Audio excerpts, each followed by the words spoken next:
Hello and welcome to Blue Army TV. I'm sitting here with Carl, drawn 2-2 at home to MK Dons, and we failed again to make it back-to-back wins, which is unbelievably frustrating. But look, I actually managed to get to this game.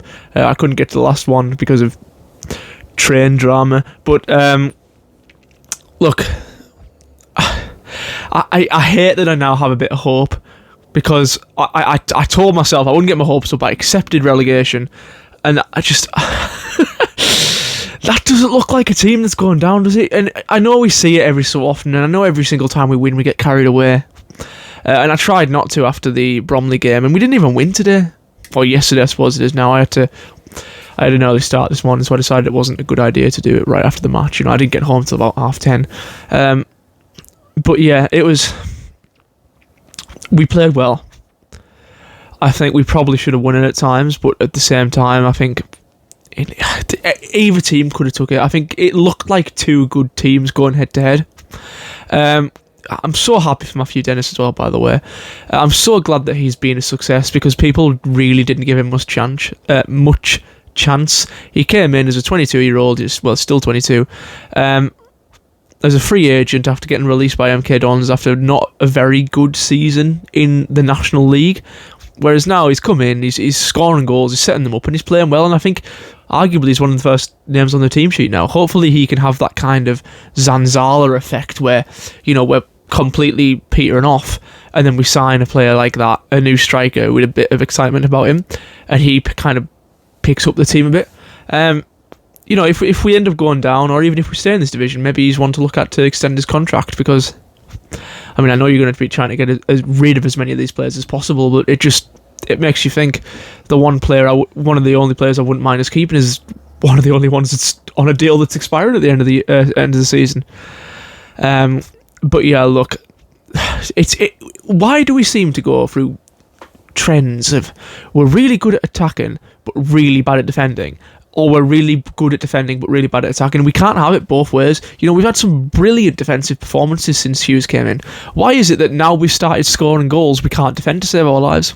You know, maybe it's how much energy you put into going forward, how much, maybe we play more defensively, and when we don't play defensively and we try and go a bit more attacking, we can't defend. Maybe it's a tactical kind of thing that we can't find the right balance. But look, Gabriel Breeze had a fantastic season. He was god-awful yesterday. I think he probably should have done better for both of the goals. Granted, I wouldn't particularly blame him for either of them, but they're both shots that I'd expect him and have seen him save consistently. Terrell Thomas, I don't think he played well against Bromley. I don't think he played well today. And Archie Davis, he's the perfect example of what the team looked like today. Brilliant going forward, but dreadful defensively, and he was like that today. He was fantastic putting a cross in. It's his cross that Matthew Dennis scored from, and he pulled off some fantastic passes all through the game, but he was really poor defensively. Obviously I think it was him that cleared one off the line as well, which is, you've got to argue that's very good defending, but overall, but yeah, Brunton Park, it was just nice. Even if it doesn't mean anything, it was nice to see Brunton Park a bit more up for it, and a bit more, happy, a bit more, not even happy, just not as hateful as I've seen it recently. It was nice to see a bit of support behind the team. And look, I don't think this team deserves support, but, as a Carlisle fan, and as, a fantastic fan base that we are, we're always going to give it. We're always going to show up in massive numbers to support our team, or at least suffer our team. I'd argue there hasn't been much support in our attendances recently, even if the numbers are still quite high. What I will say is I'm just glad that we're not going to go down without a fight, and we still couldn't. We still could go down quite easily, but I'm just glad to see a little bit of fight in the team. I wasn't there against Bromley, but I've since watched the game in its entirety right the way through, and I was there for the whole game against MK Dons. I honestly, I think, there are parts where I'd argue that the MK Dons performance was slightly better. But yeah, look, poor defending for both our goals, and some brilliant attack and play for both of our goals. It just looked like two good teams battling out. It did not look like two teams at the bottom end of the table fighting. And obviously that was our game in hand. We've now made it 6 points to Tranmere, with our goal difference very similar. So it could just be 2 wins to get us back out of this relegation battle, which, you know, when it was 9 not so long ago, it seemed impossible. And we're now above Morecambe. We're not at the foot of the league, which is, you know, mentally that's a bit of a boost. You know, when you think we're not the worst, we're pretty damn close, but we're not the worst team in the league. We're not the worst team in the country. Not to mention with everything that's going on at Reading, finishing above Morecambe might be more important than you'd think it would be. But yeah, individually, I thought Dennis was probably my man of the match. He got the goal, and you know he's just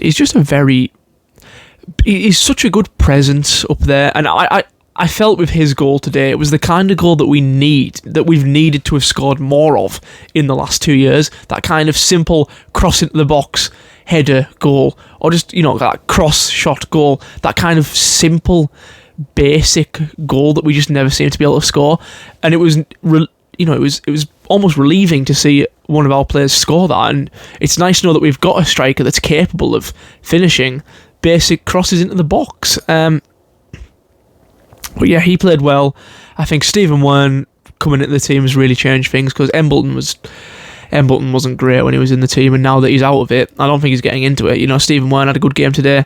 You know, goal and assist, man of the match last week. You know, it's going to be difficult to get him out of this team. Josh Vella and Callum Whelan. Look, there's been a lot of love for Josh Vella, and he has had a fairly good couple of games, but I still would not be playing him over Callum Guy. I still wouldn't be doing that. And he got booked after about a minute, which was, you know, he shouldn't have been. I didn't think it was even a foul, the tackle, but, you know, I understand maybe putting a bit of experience into the team, but, you know, he's more experienced than Callum Guy. He's a bit younger than Josh Vella, but he's an experienced player. You can't drop Callum Whelan because, you know, some of his passing, you know, he's a fantastic midfielder and he suits that role so well. But I'd love to see him and Callum Guy as the 2 defensive midfielders and taking Vella out of the squad. Now, I've been very, very harsh on Josh Vella, and I'm very glad to see myself almost be proven wrong.